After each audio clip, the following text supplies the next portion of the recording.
I dug a test hole pretty much just across from that elbow right there. Yeah. So like the edge of that over there. But it's just clay. Oh, it's clay all the way to the next cut, man. Rick Ness has just been offered $50 million, and the man making the offer fully understands the significance of the clay found at Valhalla. Right now, Rick is sitting under 500 ounces, chasing a season goal of 1,800 ounces with only 7 weeks left. His $1 million gamble on the Valhalla cut has hit a dead end, 25 feet below where the gold was supposed to be. At this point, Rick is questioning everything. Would it be smarter to take the money and walk away, or keep going? Tony Beets steps in, asking Rick what it would take for him to leave the site behind. Valhalla was never a small bet.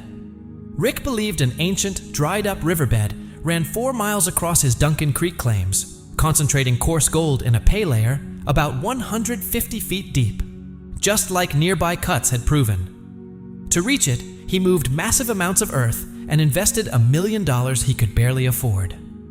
That decision wasn't random. It came from carefully studying the geology and believing this was the opportunity that could change everything.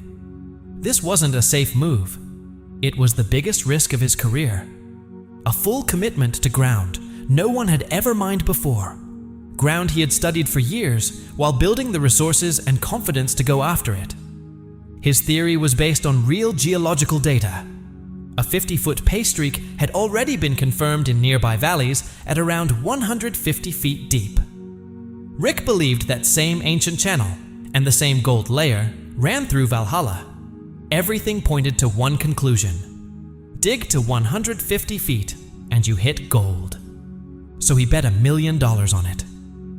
For over a month, Bailey and the crew worked around the clock, burning fuel and pushing the excavator deeper through gravel and overburden. Every foot brought them closer to the target depth, each one reinforcing their belief that they were on the right track, until they weren't. Bailey finally calls Rick down into the cut. No sugarcoating. He shows him multiple test holes across the entire site to rule out any chance of missing a pocket.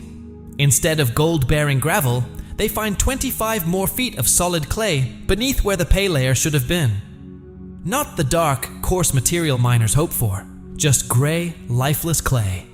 Every test hole tells the same story. No gold, no change in material. Nothing to suggest the next layer will be any different. Bailey calls it what it is: a dead zone. This is exactly the outcome Rick never planned for. The geological model said 150 feet. Nearby cuts confirmed it. The money, the time, the crew, all of it was built around that assumption. But the ground says otherwise. Bailey even pushed 25 feet deeper than planned, right to the limit of what the equipment can handle this season, and still found nothing but clay. There's a possibility the gold is still there, just deeper than expected. But reaching it would require more time, more money, and bigger equipment. And with only 7 weeks left in the season and less than 500 ounces mined, that simply isn't possible. Rick asks for a moment alone. The machine's idle. The wind moves through the cut. Bailey walks away, leaving Rick standing at the bottom of $1 million hole that just told him no. Rick studies the ground in silence. The scale of what's happened doesn't need words. This was supposed to be the breakthrough, the project that would define his career. Every decision this season revolved around Valhalla. Every dollar borrowed, every risk taken, was tied to the belief that this cut would pay off. If it worked, it would secure the future. But now, that plan has collapsed into 25 feet of dead clay. 7 weeks left. Less than 500 ounces mined. $1 million spent with nothing to show for it. Rick Ness stands there, surrounded by silent machines, carrying the weight of it all alone. 14 years ago, he came north at 30 years old, driven more by determination than experience, and joined Parker Schnabel's operation. He watched closely, learning how to read the ground, how to make tough calls under pressure, the kind that decide whether a season succeeds or breaks you. Now, he's the one facing that decision. He spent years working on someone else's claim. It was honest, meaningful work, but it was never truly his.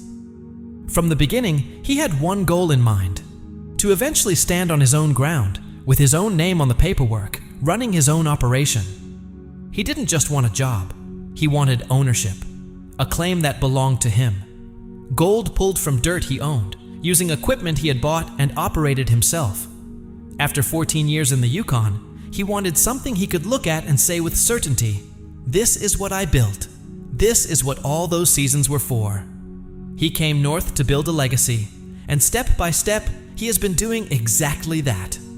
Every tough season, every missed target, every long, exhausting cut, and every mechanical breakdown, it all added up. It was all part of working toward a moment when a big play like Valhalla would finally pay off the way he believed it could. The moment when survival stops being the focus and the conversation shifts to what comes next. But that moment still hasn't come. Now, after Bailey's report, Rick isn't calculating how much gold he'll finish the season with. He's asking a harder question: whether his entire operation can even survive into next season. He admits to himself that he's never been the kind of person to walk away when he's not ready. But now, he's starting to wonder if maybe he's been looking at it the wrong way. There are bigger concerns looming: whether he can carry his debt through the winter without gold from Valhalla, and whether he'll have enough resources left to come back stronger next season with deeper excavation and better equipment to break through that wall of clay. He doesn't say any of this out loud, not to Bailey and not to the rest of his crew.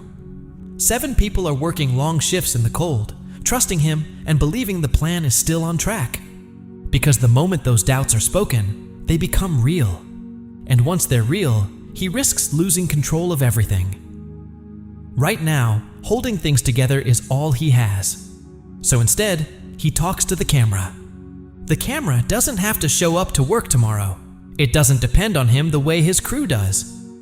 He reflects on what the plan was supposed to be, how hitting the target this season was meant to open doors for the future. He wanted freedom, options, the kind that don't rely on the next gamble or the next cut, the kind you earn after years of grinding work in unforgiving ground. Instead, he finds himself facing a decision he never expected to make this soon. The operation is still running. Bailey is still in the excavator. The rest of the crew shows up every day and does their job well because they trust Rick and believe in what he's built.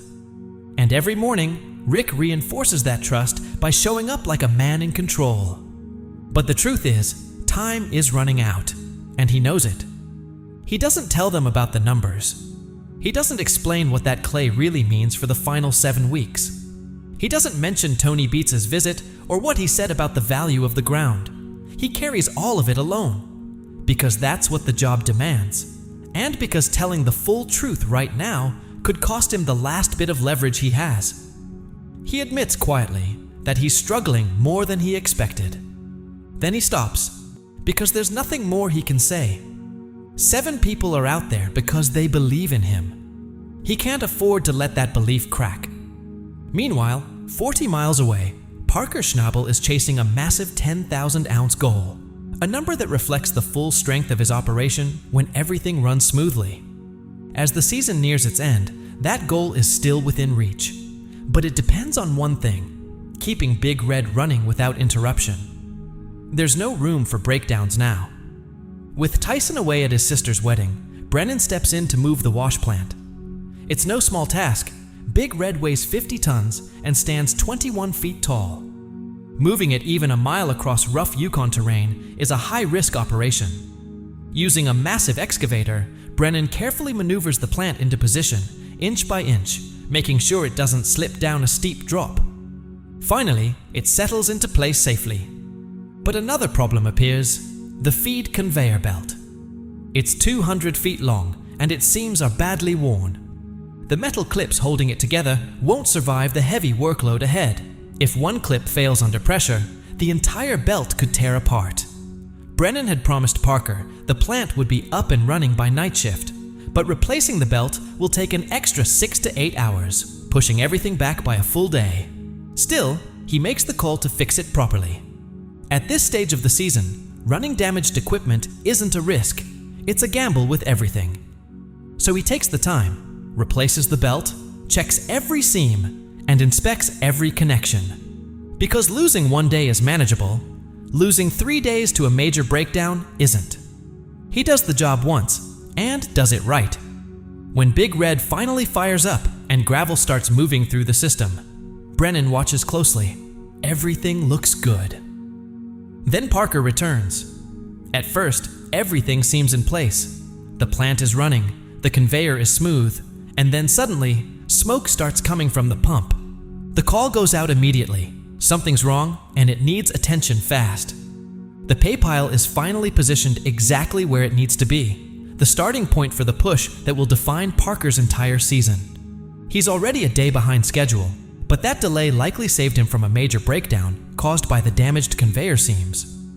Now, the plant is up and running.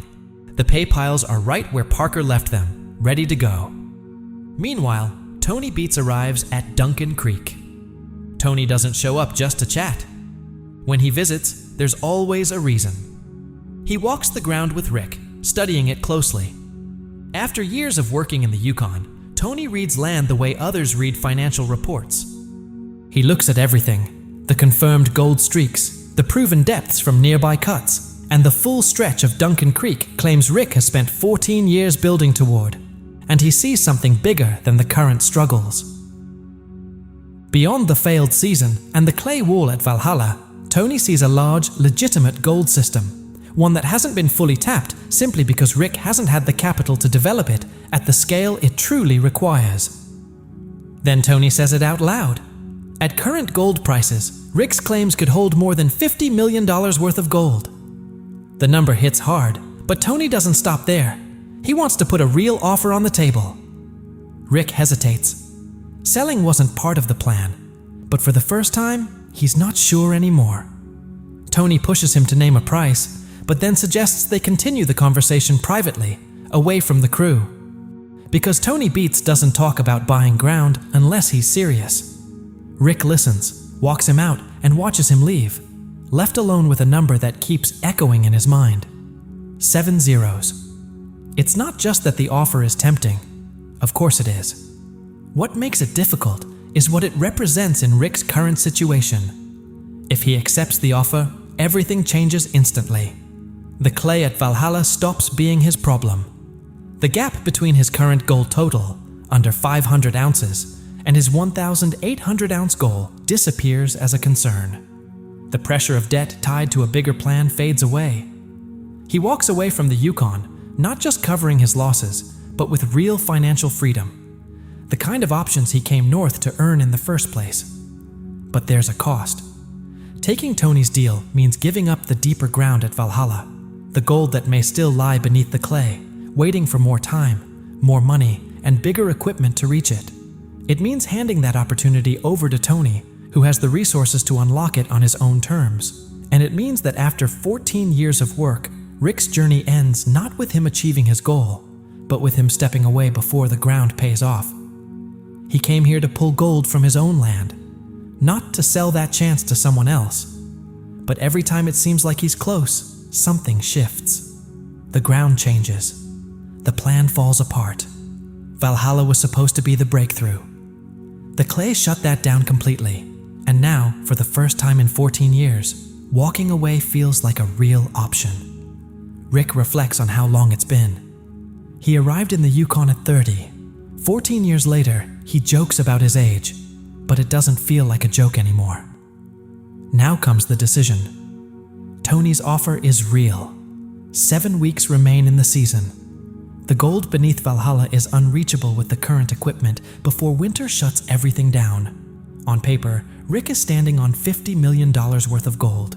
In reality, he's carrying more debt than planned, falling far short of his season target, and facing a failed cut that collapsed his entire strategy. From here, there are only 2 paths. He can take Tony's offer, walk away clean, with money in hand and real options for the future, and let someone else finish what he started. Or he can hold on to the ground, fight through the remaining 7 weeks for whatever gold is still possible, carry the financial risk through the winter, and return next season with a bigger, riskier plan, if he can afford to. At the same time, Parker's situation is very different. His season is a matter of numbers and execution. Big Red is running, the pay piles are massive, and 10,000 ounces is still within reach, if nothing else goes wrong. Rick's situation isn't about numbers anymore. It's about control. It's about whether his 14 years of work end on his terms or someone else's. If things had gone differently, if Rick had already hit 1,200 ounces and Valhalla had delivered as expected, Tony's offer would feel like a compliment.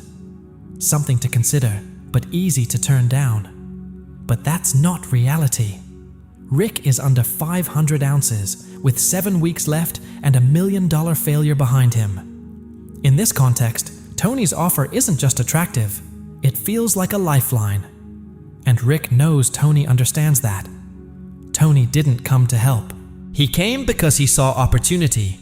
He evaluated the ground, ran the numbers, and recognized the gap between what Rick can afford to do and what the claim actually needs. That's not personal, it's business. Tony sees value, calculates the cost to unlock it, and makes an offer based on that gap, and that leaves Rick in a difficult position, standing on a $50 million asset, but negotiating from a place of financial pressure. That's the reality in its simplest form. Time isn't on his side. Tony's offer won't stay open forever. The season won't pause while he decides. Rick Ness is sitting on top of a $50 million gold opportunity, and he could lose it all. To debt, to time, to the frozen ground, to the clay at Valhalla, or to the one man in the Yukon who knows exactly what it's worth and has the power to take it. The real question is, does he have enough gold to prove it? Make sure to subscribe and turn on notifications so you never miss an update. We break down a new episode every week, and you won't want to hear how this one ends from anywhere else. And don't forget to subscribe to the Timeful channel and leave a like.